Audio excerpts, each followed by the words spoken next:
Au moins 3 mercenaires sont recherchés par la justice ukrainienne pour meurtre et torture, alors qu'au Royaume-Uni, le groupe risque une action en justice pour terrorisme.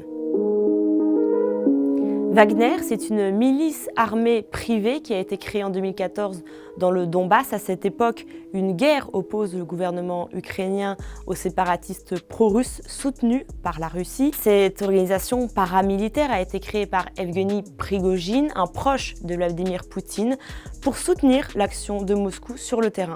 Le président russe a toujours nié l'existence de ce groupe et ses liens avec la Russie, et pour cause, les milices armées privées sont interdites en Russie, mais pourtant, son chef et fondateur a admis le 27 septembre dernier être à la tête de ce groupe de mercenaires. Dans ces troupes, on trouve des anciens militaires expérimentés, mais aussi des détenus directement recrutés en prison.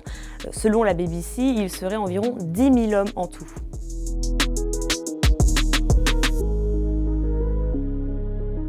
En Ukraine, les mercenaires de Wagner combattent en parallèle de l'armée russe. Ils n'obéissent pas au ministère de la Défense. Ils sont en ce moment dans la région de Donetsk, à l'est du pays, et plus précisément à Bakhmout. C'est la seule ligne de front où la Russie continue d'avancer alors qu'elle recule partout ailleurs. Les hommes de Wagner sont donc devenus indispensables pour afficher des victoires sur le terrain. Ils sont aussi connus pour leurs exactions contre les civils. Au moins 3 mercenaires sont recherchés par la justice ukrainienne pour meurtre et torture, alors qu'au Royaume-Uni, le groupe risque une action en justice pour terrorisme. Wagner n'est pas la seule milice à se battre en Ukraine. Parmi les plus remarqués, il y a aussi les Tchétchènes de Ramzan Kadyrov.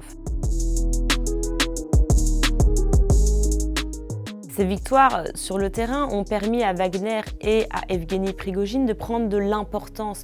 Vladimir Poutine suit ses conseils, il a même récemment changé sa stratégie sur le terrain et remplacé son commandant. Au niveau médiatique aussi, Wagner a pris de l'importance.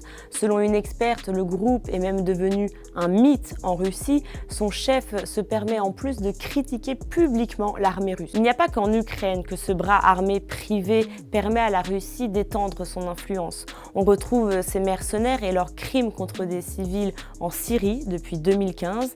Ils sont aussi présents dans le chaos libyen et plus récemment, Wagner étend sa domination militaire, stratégique et économique en Afrique. Ils sont notamment présents au Mali, en République centrafricaine, au Soudan ou encore au Mozambique.